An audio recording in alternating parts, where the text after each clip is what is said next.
All right, good morning and good afternoon, everyone. Welcome. If you're in a position to do so, I want to invite you to turn your cameras on. It's always more fun when we can see each other and get a chance to, have some face-to-face conversation. With our events at FFA, we kind of try and do that as much as possible so that we get to, even though we're all working remote and spread out all across the country, get to see each other face to face. I am Rory Titcomb and I use she, her pronouns. I'm the COO here at FFA and I am super excited about this tax compliance roundtable. And the FFA team, Amanda and Katie and Divya's in here too as well somewhere. They've been kind of making fun of me for how excited I am, but I really do. I just know how important tax compliance is for businesses to run smoothly. And but before I joined the FFA team, the company that I founded and ran for the first chapter of my life, we were an e-commerce business. And I remember manually entering sales tax codes into our QuickBooks. And I can see, Megan, your eyes are like, oh, why did you do that? That's, back before Avalara. So I remember manually entering those codes and putting them into QuickBooks, and that was, there's a better way. Now we know. So I have that memory, and ever since we've been talking to the Avalara team, I've been really excited to bring them in and help them help our founders kind of understand the importance of this this topic in how to operate your business. I really wish I had known you all back then. Lisa, I see that you are introing yourself. That is great. Other founders, I want to invite you to introduce yourself in the chat. Go ahead and share, where are you dialing in from? What is your business? And anything else you want to share about how you're doing today. We have kind of participants spread or joining us from all across the country. We've got Avalara team members in Miami and North Carolina and Seattle, which is where I am. We've got Denver. So would love to hear where else folks are dialing in from. We've got New York. Awesome. And I agree, Lisa, happy belated International Women's Day. These roundtables are sessions where we bring in experts in very specific topics that we know are fundamental to a business succeeding. And today we are joined by an incredible suite of leaders from Avalara. And so Avalara team, I would love for you to kind of wave so that people can see who you are. And there we go. Let's see, we have someone who is not on mute. Nicole. There we go. I have muted you. Thanks. So we've got a great crew from Avalara, and we have two amazing presenters, Megan Higgins and Liz Armbruester, and they are just phenomenal leaders and experts in this space. So a little bit about Liz. Liz is bringing 20 plus years of demonstrated success and operational experience to the global tax compliance headquarters in Seattle. And she leads the global returns and reporting functions for Avalara, has been with the company since 2013. And she has worked across a whole range of technology sectors, including software, media, and services. So Megan, thanks for being with us. We can get a round of applause for Megan. And we also have Liz with us. Oh my gosh, I swapped your guys' intros. That was Liz. Okay. I had them listed here and I just swapped them. So that's Liz. Liz is the one. So Liz, can you wave? There we go, so people can see. Perfect. Sorry about that.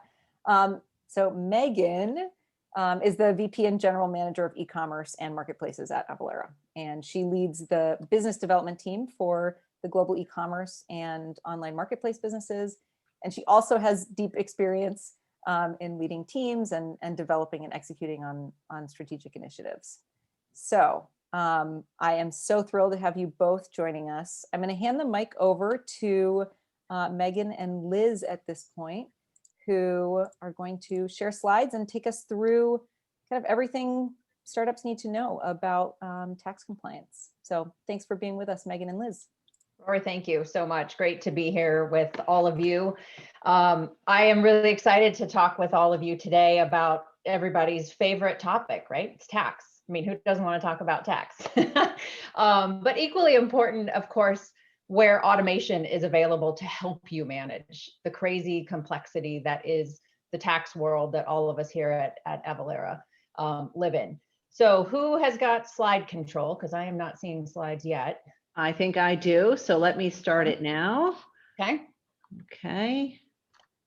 I hope, well, that's not what I wanted to share. There we go. Okay. Okay, here we go. Perfect. All right. So, yep, hit our intro. You guys have heard me, you know Megan now, etc. Awesome. All right. So let's talk a little bit about what exactly we're going to cover.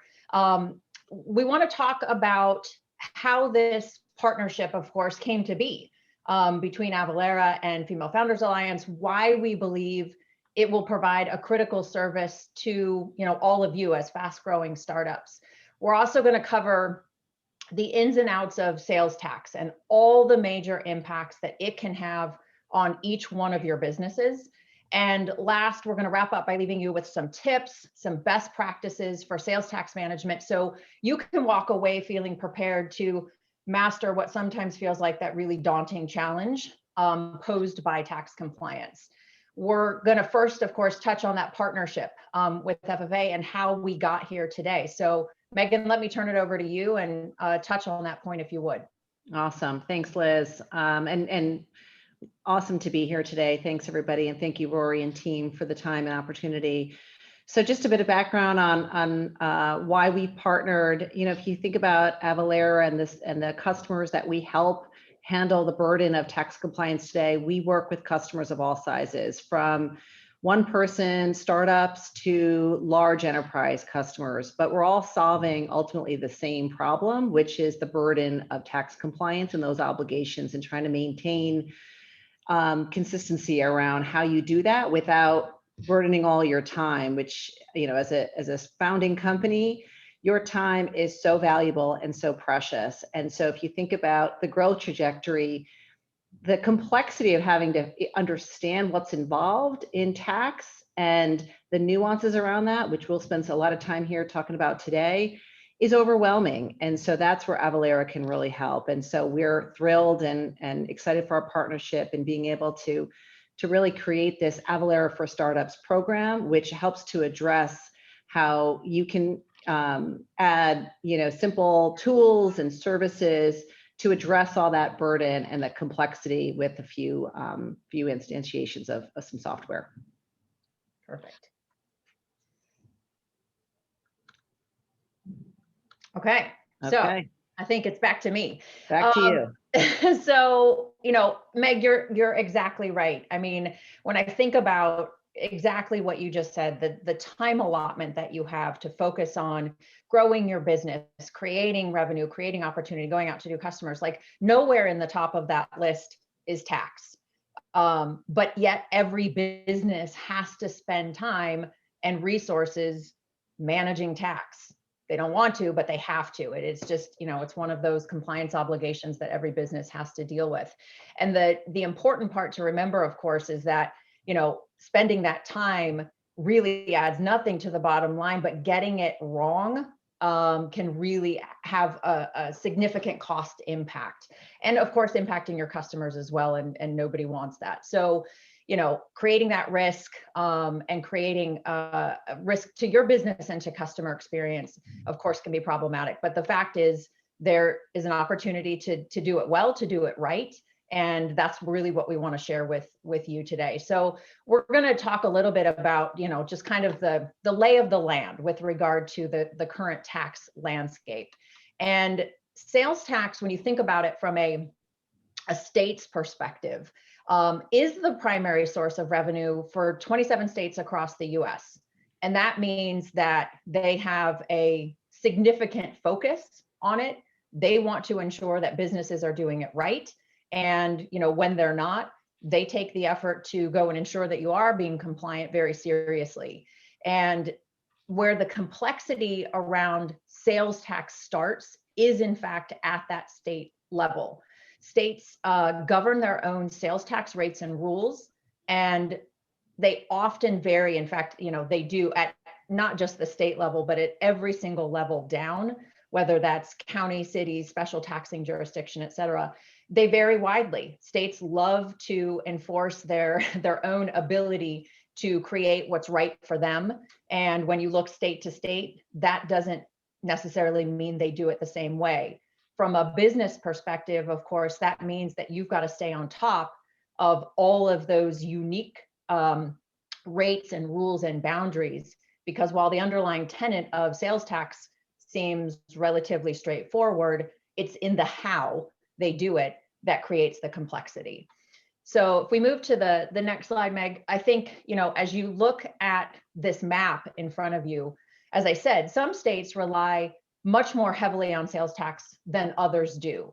States like Florida, states like Louisiana, Washington, rely on those sales tax collections to drive their revenue. And with such a large emphasis on sales tax for so many states, it's clear that with any disruption to sales tax collections, it's going to create a risk to their revenue. Certainly when we think about, this last year that we've all lived through, there has been a major disruption to retail. Consumer habits completely changed due to the pandemic. Statistically, look at any stat that's out there, it represents, that massive shift to e-commerce. And of course, with us as consumers, we know that how we shop, how we had to shop, dramatically changed over the course of the year. And certainly from a trend perspective, looks like it's here to stay. So moving ahead, when we think about, state budget deficits, et cetera, and the impact of COVID, according to the Center on Budget and Policy Priorities, the state budget shortfalls that the states are experiencing could be the largest single deficit on record, upwards of, these are big dollars, $290 billion. And when the pandemic hit, most of the tax authorities out there implemented some type of tax relief effort to help all of the impacted businesses. They varied in how they did that, just like they vary in their application of sales tax, but how they provided relief certainly varied state to state. In some cases, it was a delay of the filing of the return, but you had to remit the payment on time. Others, it was both. And in one or two cases, I think particularly in the state of California, they went all the way out to effectively creating a series of payments that could be done over a year, in fact, if there were businesses that were significantly impacted. But at the end of the day, the measures delayed those deadlines or payments. And so they offered the business some type of reprieve, but it wasn't, an end all be all fix by any stretch of the imagination. And states have had to figure out at this point, how to recover from that. So most of those programs have since ended, and now states are left with, with a shortfall that they have to figure out how to make up. So as we advance to next slide, at the end of the day, like I said, states are now faced with, I've got this shortfall, I've got to balance my budget.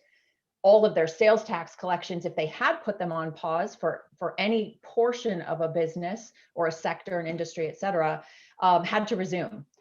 And as we saw Q1, Q2 pass and move into the latter part of the year and now into 21, states also are facing their own set of challenges that go well beyond just trying to find that balance in the budget.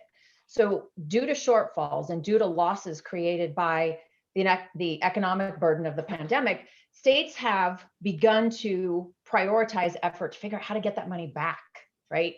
And they do that, and they have done that in a couple of different ways. And again, seeing a difference across states, but thinking about it in summation, they're doing things like increasing audits, trying to go out and find those non-compliant sellers, businesses that are out there. They are ramping up enforcement of online sales tax laws. And then, of course, also potentially considering changing the rates and rules around what is actually taxable. It's a lot to keep up with for any business. But in fact, some states like Kansas have come forward publicly letting businesses know that they're going to increase the enforcement of online sales tax laws this year. And given that there are many, many businesses out there that aren't aware, don't know about, certainly aren't compliant with, what does online sales tax even mean? I think this will come as a shock and surprise to many businesses. Certainly from the perspective, of when you sit back and look at the government budget shortfalls, this does not come as a surprise. E-commerce has exploded. There are predictions out there, saying that 10 years worth of e-commerce acceleration, of course, took place in the first months of 2020, and that trend is just going to continue. So when states are looking at how to figure out recouping that money and balancing their budgets, they also have to look at doing so in the most efficient and cost-effective ways as possible. So before I go any further with this, I think we should pivot and get back to what are the basics of sales tax. Important to understand kind of the landscape here, but I want to take the opportunity to dive in and talk about tax, the complexity of tax. And Meg, I'm going to turn it over to you to dive into some of these specifics. Sounds great, Liz. And I think that background around the changing landscape of collections and enforcement is just really important for us all to understand that is looming, and it even adds further requirement and need for us to become compliant. So let's start with the basics. My background is e-commerce, and prior to joining Avalara, I certainly knew about tax and I appreciated the importance of tax, but never did I really understand the complexity of tax until joining and the impact that it has on small businesses. So hopefully after today, this helps give you guys taking what is a very complex problem and trying to unpack it into simple terms that help to apply to your business and your startups. So I think the first main element here in the theme is tax is complicated, but understanding tax is really about three primary vectors. And that is, where do you need to collect sales tax? Who needs to collect sales tax? And what products and services are taxable and when? So those are sort of the three pillars with which we'll try to distill some of that complexity into simple terms. So the challenges around sales tax compliance, beyond just understanding the who, what, and when, is also around making sure that, starting with nexus and your physical presence versus your economic nexus presence. And those are two different things. So historically, physical presence really was the catalyst and the genesis behind having to calculate and manage tax. But now, as a result of the regulatory changes that have happened over the last several years, that has shifted, and it's shifted by state. So it's not necessarily where your business is located, but it also could be where the transaction is taking place, or if you've crossed certain thresholds around value of those transactions. And the myriad of those different rules really do vary. And so that becomes overwhelming for you as a small business, and for any small business, even large businesses, to manage. If you've got a diverse product set, if you are transacting a large amount of volume in multiple states, those trigger events become important to be able to track and then manage through your data. So those are some of the high level compliance, but I think as we continue to go through the rest of the content today, hopefully some of these challenges will become clearer. So Liz, I think this is back to you. Yep, this is me. This is all Nexus all day. Meg, you talked about that term, and I think you shared a little bit of your background too, just not coming from the world of tax. Certainly understood what it is. You go buy a product, they tax you at that place or point of purchase, et cetera. Very similarly, I'm running the returns business for us globally here at Avalara, but didn't come in with that tax background. And, I understood content and scale and technology and how to get from A to B and do so in a really efficient way. But just the nuances of tax, I had to learn as well. And nexus is one of those terms that tends to confuse the heck out of a lot of people. So we're going to spend a couple of minutes just talking about really what it is and what creates Nexus. In its simplest form, sales tax nexus is a connection between a taxing jurisdiction. So again, that could be a state, a county, a city, et cetera, and an entity. That's your business. And Nexus is what creates that obligation to collect tax when you sell something. And without it, jurisdictions can't hold you liable for that tax. At its very premise, it sounds super simple. However, as the world has grown, and as we have found different ways to sell, and especially now online, that notion of Nexus has become a little bit more complex. And so we're going to spend a couple of minutes just diving into not just the basic of the definition, but what are the types of activities that actually create that connection to a taxing authority? And therefore, what do you have to be aware of? So when we take a deep dive and we go, effectively under the hood of Nexus, you can begin to get an idea of how complex it can be for you to have to manage. Here we've categorized Nexus really into 5 main types. At the header level, it's the physical, the economic, a click-through, an affiliate, and a marketplace, any of which can create an obligation for you to collect sales tax from your customers, and then of course remit to the relevant taxing authority. So physical Nexus, if I look up here at the slide, can be created by you having a brick and mortar store, a warehouse in a particular location. So that kind of flips over to the right-hand side of the page when you're selling through a marketplace. Where is that inventory of yours being stored? Or potentially you have a warehouse that is in a different state than maybe the location you're selling out of. Also comes from where you've got people located. This can be a whole conversation we won't go into today, but about employees.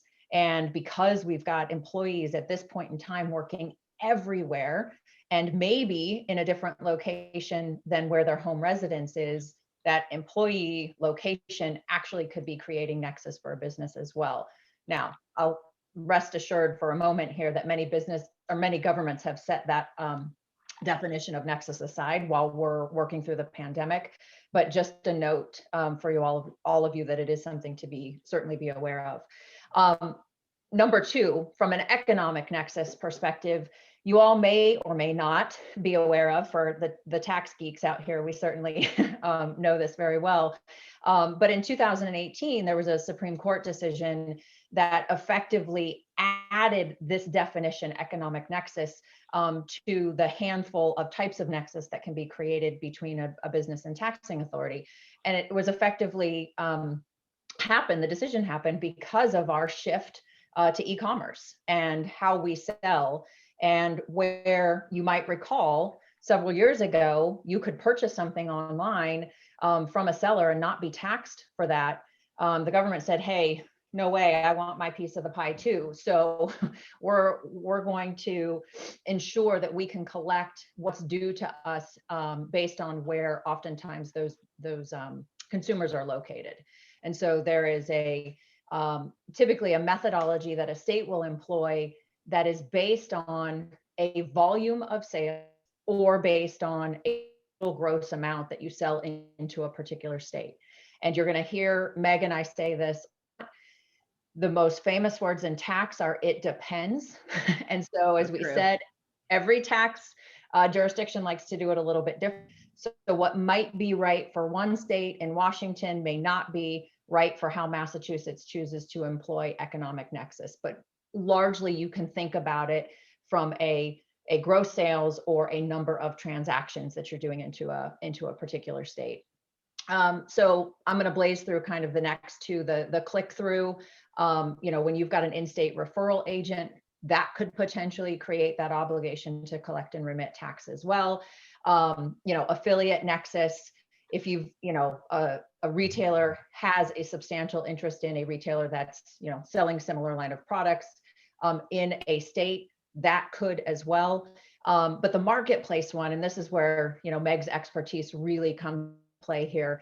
From a marketplace perspective, the marketplace facilitator, and this happened at the same time as the Supreme Court decision from South Dakota v. Wayfair happened. Lots and lots of sales are happening these days through marketplace. And a lot of the states have looked at the marketplace and said, hey, listen, marketplace, you actually are the responsible party to collect and remit on behalf of the seller.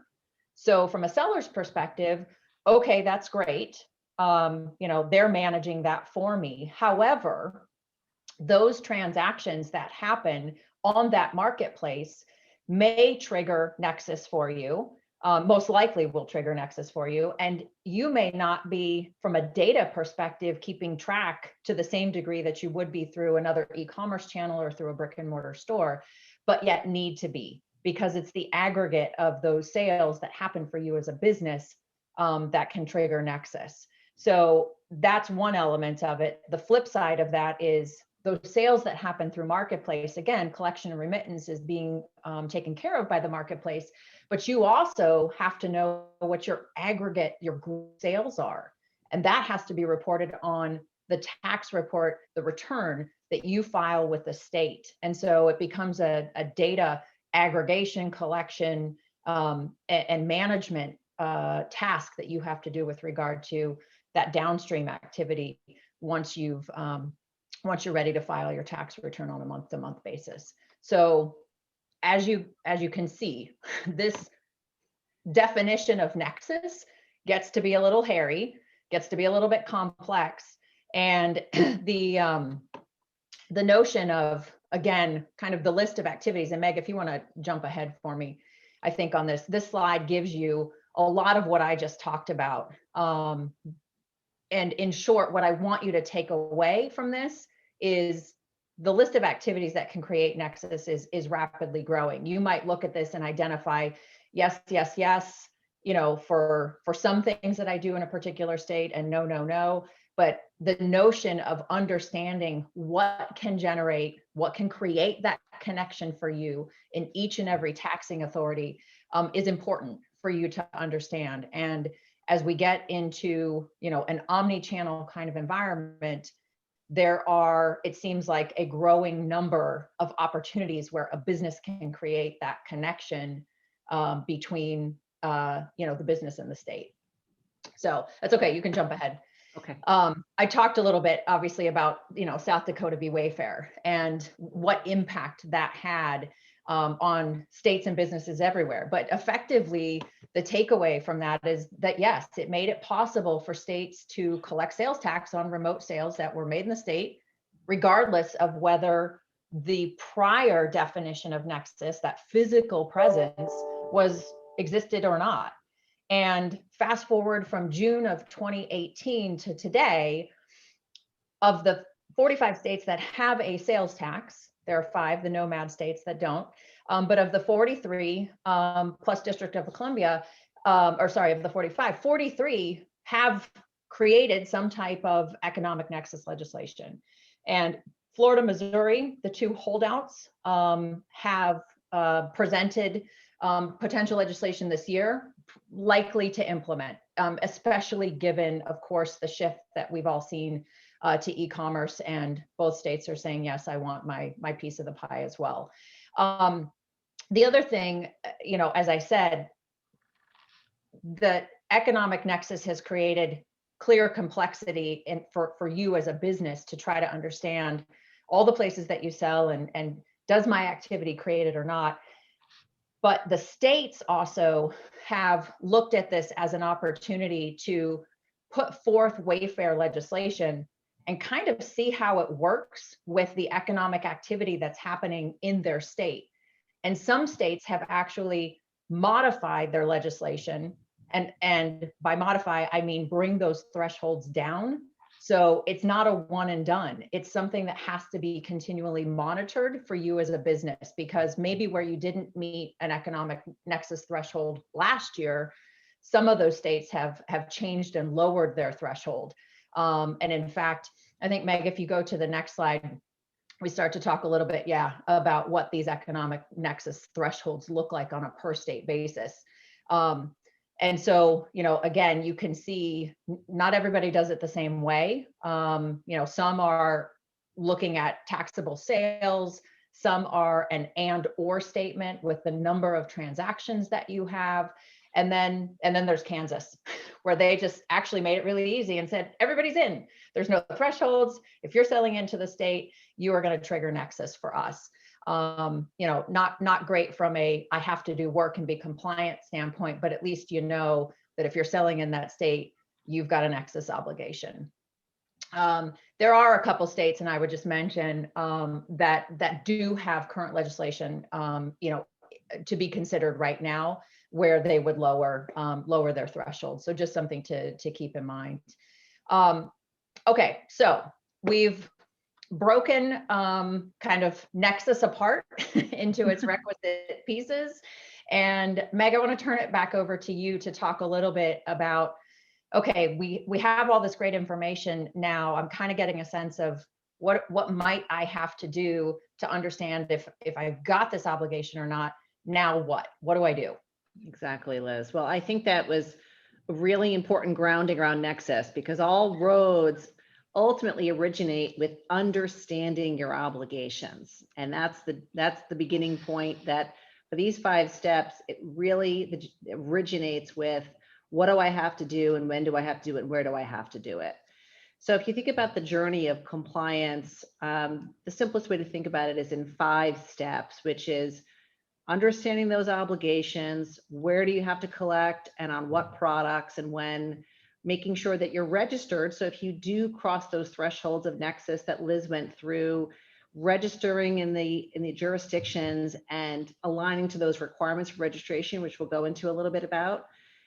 Then ultimately calculating and making sure that you have the right calculation, and moving into tracking where you might have exemptions. And then lastly, importantly, and meeting the obligations by each state, filing those returns and doing any remittance around what you've collected through step 3. So double clicking on the first step, which is knowing where. And on that previous slide, there was a link that had a free tax assessment tool. And so that's one good takeaway here, I think, for the group, which is that Avalara does have a free tool that you can go out and do a simple Nexus assessment and understand where you might have triggered those Nexus obligations. And that helps get you started. But really knowing where you need to be able to collect, and then ultimately have an obligation to file those returns and remit those returns in the process associated with it. So that's really step 1. We won't have to continue to belabor that. Step 2 then is saying, okay, now I know where, and now I've done that Nexus assessment. Now I have to figure out, I got to get registered. And so the registration process, as Liz mentioned, every jurisdiction likes to do things a little differently. And so it varies. And it varies on which, the process for each state. Most of them have common denominators around the type of information that they're looking to collect. And so those are, things like your security number, your EIN number for your business, NAICS code, et cetera. So all of those items, typically you're going to need to get prepared and have at your fingertips so that you can go back and do that registration process. As part of that registration process, inevitably you might find that you've got voluntary disclosures, or there was an obligation that had been triggered in prior months that you weren't aware of because you hadn't done that Nexus assessment before. And so some of that back filing or some of those disclosures would have to be handled at that point. But at least now you're at the point where you know the Nexus thresholds, you know the obligations, and starting to get registered and starting to get current in terms of your obligation. So step 3, the basics, is really calculation. So now it's a question of, what do I have to charge by those thousands of jurisdictions, which of course are incredibly complex. And so doesn't seem to be necessarily an easy way to handle that through manual calculation. And tools like Avalara's AvaTax really help to simplify that. I can't imagine as a small business having to figure that out without a software tool. I don't even know if it's possible, if I'm honest, because there is such variability by states. I mean, you can even look at the intersection in certain states where Long Island, as an example, has a different tax code than New York City. And so, and on different product treatments. So you might have, candy that is, some is taxable. I think there's an example where, donuts under the count of 5 isn't taxable, but when you buy over 5, it is. I mean, it really gets to that level of granularity. And so having the assistance of software is just essential. And nowadays, most technology platforms, so e-commerce platforms, if you're trading in e-commerce, those platforms have this capability natively built in. So you don't have to go out and source another system. You can leverage the capabilities that are built inside of some of these platforms to just help you navigate the basics of getting tax calculation right.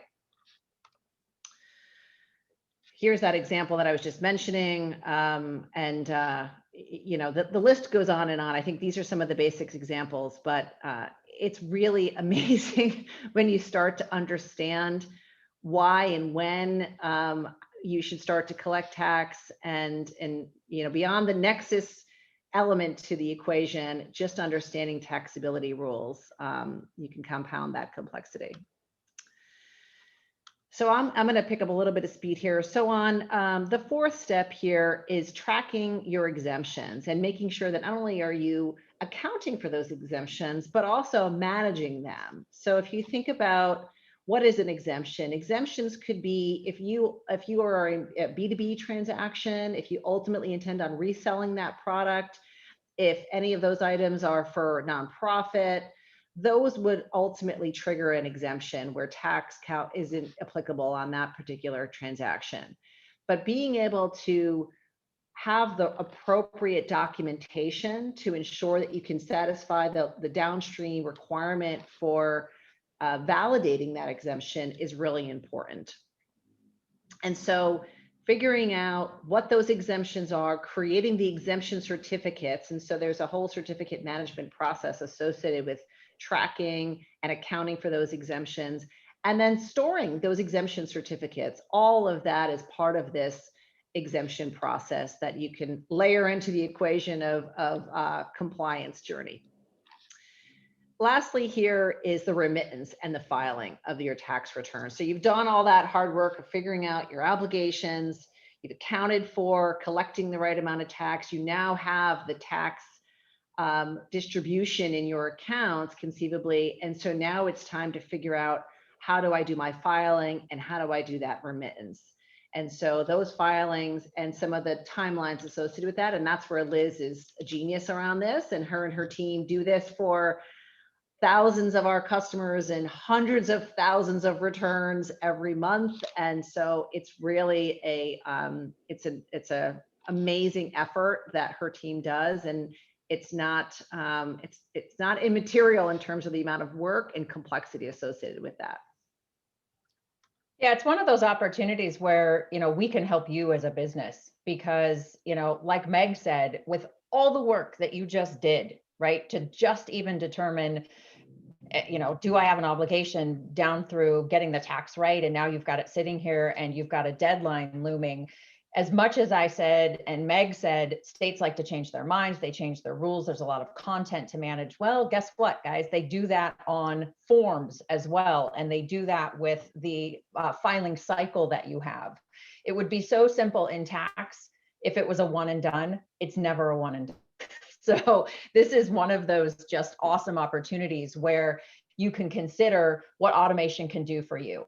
If you've done that work and maybe leverage some automation along the way, taking that data and getting it mapped accurately to the right form, remitted to the right tax authority on time is critical, because when you don't do it right, they ding you and they will send you a notice in the form of, a piece of paper that says, hey, you didn't do it right, and now you owe us additional dollars and you've got to go make a correction. So at the end of the day, automation can streamline not just the remittance process, but all of those steps that Meg and I have talked about today. So again, just from a recap perspective, I think we've hit this pretty well. But again, getting that understanding of your nexus obligations, so knowing where you sell and what do I have to be compliant with, going through the steps of the actual registration itself, then as you sell, calculating the right tax. So consideration of to whom you're selling, where you're selling, what product you're selling, et cetera. If you've got tax exempt sales, because your buyer is tax exempt and or managing the product tax exemption itself is really critical to accurate compliance. And then at the end of the day, getting that data and the dollars out the door to the tax authority is really critical. So at Avalara, we have a compliance suite of products that again address each one of those stages in the journey to help you understand, I've got data, where do I have an excess obligation, all the way through to that return side of the house where, you know, you've got an opportunity to be a little bit more hands-on from a DIY perspective. You use a tool, plug data in, it spits out a form and gets filed. You can and leverage our technology to remit the dollars, or say, I don't want any part of this. Avalara, take it for me and do it. And we can do that part for you as well. All right, so as we kind of get toward the end of this presentation, I do want to touch on, you know, streamlining compliance and the role just that all up automation plays in trying to help you achieve that efficient tax compliance. You know, be a part of a tax compliance journey where, you know, you're doing it right, you're doing it accurately, et cetera. So let's shift in and talk, you know, just a little bit about what the cost of this actually looks like. And for me, when I sit back and see that big number on the right-hand side of the page and say, oh my God, 302 hours on average for small to mid-sized businesses, that's the volume of work that people are spending trying to manage tax compliance. I mean, that's like 2 months of full-time work. And I can only imagine sitting in your shoes that that's time you want to really spend, right? You've got a lot of other activities in your business that you'd rather be doing to create value for your customers, value for your business, et cetera. So, you know, if that time savings, that number that you're looking at on the page, you know, it's enough, I think, for many businesses to say, there's got to be a better way. I want to go automate tax. But let me unpack this just a little bit further, and we're going to take a closer look at why automation is a good option for businesses. And Meg, I'm going to flip that over to you. Okay, you're absolutely right, Liz. You know, there are, beyond all the complexity that we just talked through, think about the benefits of tax automation of tax management beyond just time saving, but also just around efficiency. So here's a few areas that just further illustrate the value of automation. First is just accuracy. So because you're ultimately on the hook here for remittance and making sure that that ties out to the right amount, accuracy is so important. And so getting it right and not having to worry about having to do any backfiling and understanding Nexus, all of that accuracy really is best addressed through tools and through software. And so that's sort of the first point. The second would be efficiency. You know, the time spent is amazing to think about the number of hours invested in just getting it done, but also think about the opportunity cost of your employees' time if they weren't working, and your time for that matter, right? So if you're not doing that, what else could you be doing to drive your business, grow your business, market your business? And so those are much more valuable tasks because there really isn't a great ROI on tax.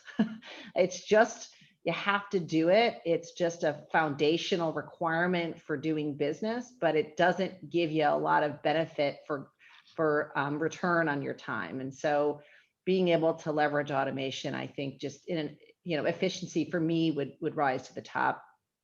You know, customer satisfaction, there's always an element around customer satisfaction and making sure that, you know, if you're in an e-commerce type transaction, that you've got the, you know, real-time ability to calculate sales tax. If they're adding things into and out of the cart, they can start to see those calculations more simply and understand what the total amount of their purchase is going to be. And so that will lead to generally a higher conversion rate and also just more transparency.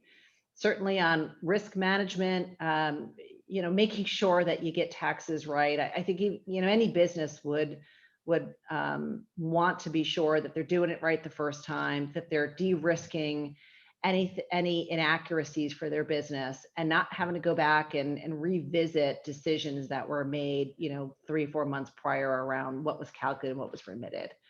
And then lastly, just around, I'm just going to move my thing here. Lastly, around just ultimate business growth. As I mentioned, in efficiency, you could either apply that to efficiency or business growth, but I look at it as, and I've spoken to many small businesses that look at taxes, particularly, post Wayfair, and say, this has been such an incredible burden on my business, and I need that time back. That's time that I'm never getting back, and it's not the best use of my time. So how do I make it go away more than anything else? It's not going to go away, but can certainly be a lot easier and less time consuming. So I think just quantifying some of those benefits as I described, we've done a lot of studies and certainly have many customers that have been leveraged our capabilities, and there's real return on time, return on accuracy, peace of mind. All of those elements matter. And here, this just gives you a sense of what other customers like yourselves have shared with us around the benefits of implementing automation.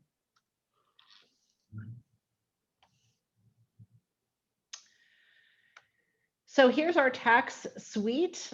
Is this me, Liz? I actually lost. I'm not good at driving and presenting at the same time. So I can take it. That's fine. I'm happy to cover this one.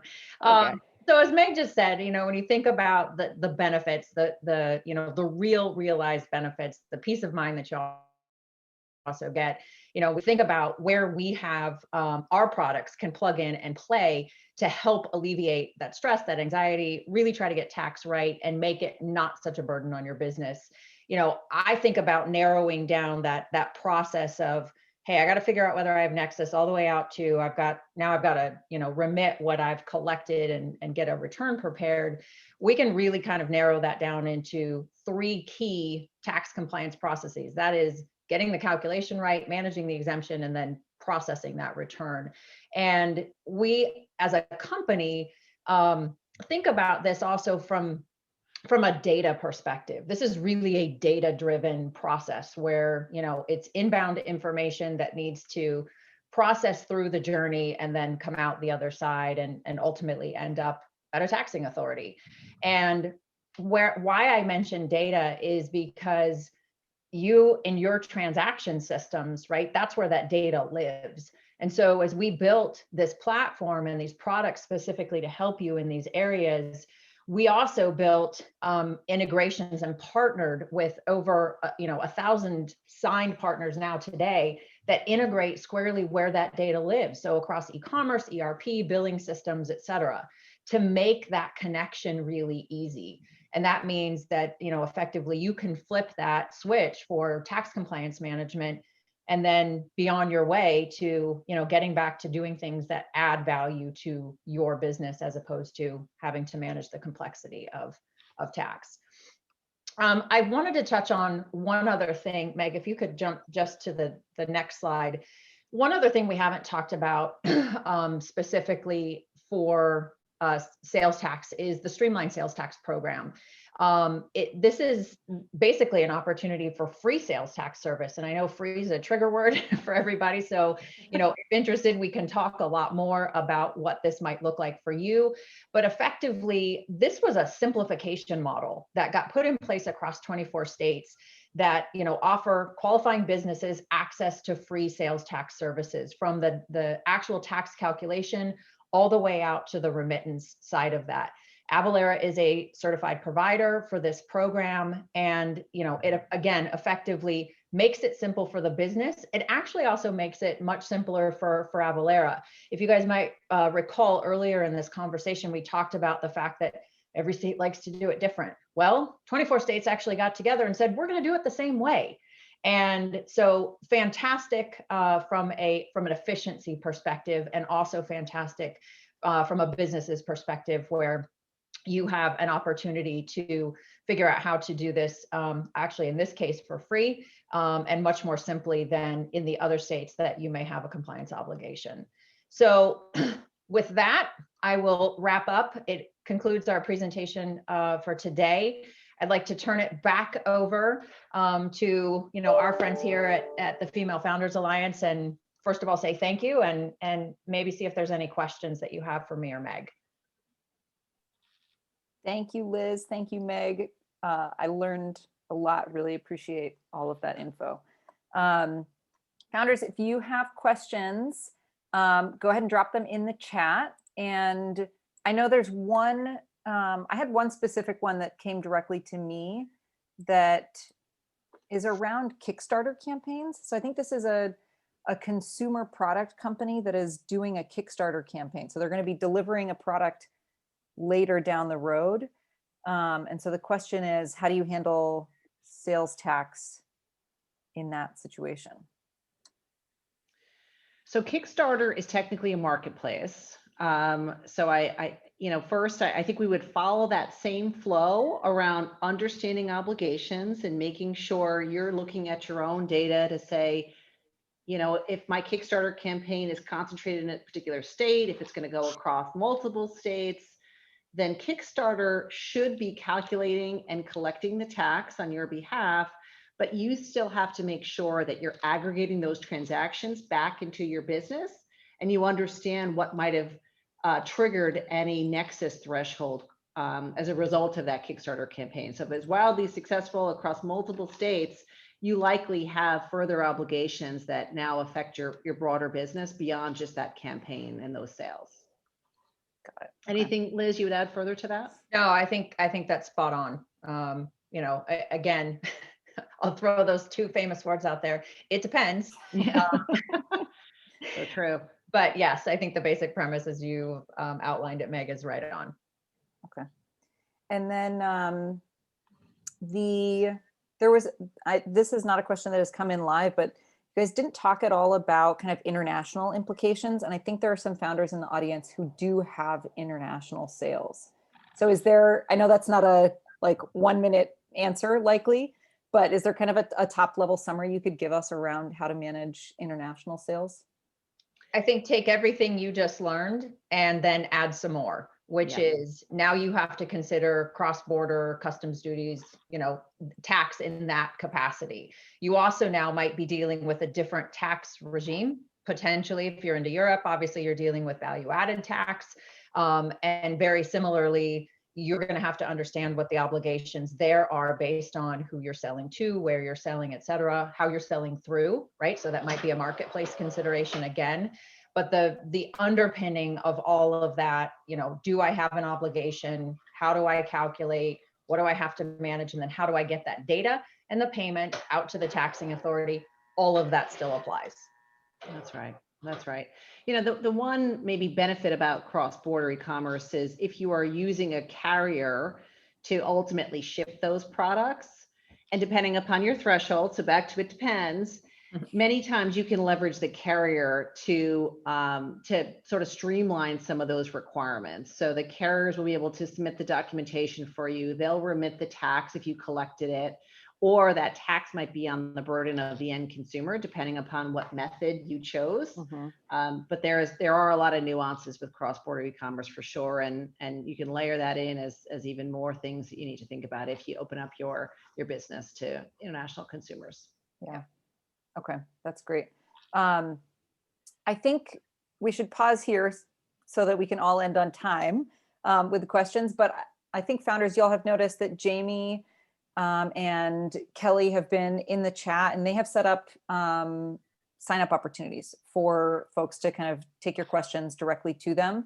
So we will make sure that those links are also in our follow-up along with the recording so that you all can have access to kind of get your specific questions. I know that there's always, I love this "it depends" answer, which is kind of you kind of need to understand the specific business case and be able to talk it through. So we really appreciate that you all have kind of, been willing to give additional resources for founders to be able to address some of these questions.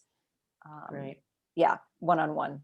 So I appreciate that a lot. And founders will have that in the follow-up email.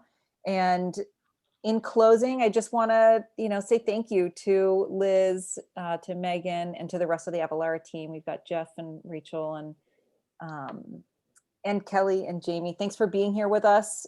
This stuff is so important. And, I actually really, really appreciated that initial context that you two provided around how this is changing with COVID. Like, I actually had not considered how there are additional burdens being placed on our businesses, and how states are in a pinch too, right? So they're looking for ways that we can, that they can supplement their revenue. So they're going to be eagle eyes on that. And I know that you all can help ensure that our founders can navigate those challenges smoothly. So thank you both for taking the time. Thank you, founders, for joining us.